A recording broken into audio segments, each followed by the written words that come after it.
আৰু আমি আমাৰ ওচৰৰে চাপৰি আহিছিলোঁ আজি চাওকচোন পৰিৱেশ ইয়াৰ চাপৰি পৰা উদঙা ছিঙি ল'লোঁ আমি পাৰ্থই মই আছিলোঁ আৰু পৰিৱেশ চাওক কি ধুনীয়া সন্ধিয়াৰ ভিউ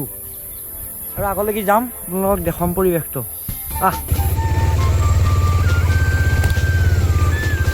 আচ্ছা আমি কোম্পানী সোমাই গৈছোঁ এয়া লুংলুঙীয়া বাট পাহাৰৰ কথা আছোঁ ইফালৰ পৰা হয়তো এনেকৈ আহি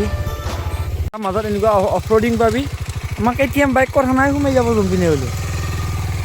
এইবিলাক আৰু যিহেতু চাপাৰী অঞ্চলৰ ৰাস্তা অলপ বেয়া থাকিব তাত যথেষ্টখিনি ভাল হৈছে দলং চলং হৈছে ইফালে নতুন দলং বনাই দিছে আৰু যিহেতু বলবম আহি আছে বলবমৰ কাৰণে সকলো যাত্ৰীবিলাক আহিব পৰাকৈ ইফালে নতুন কাম হৈ আছে ইয়াত দলং বনাই আছে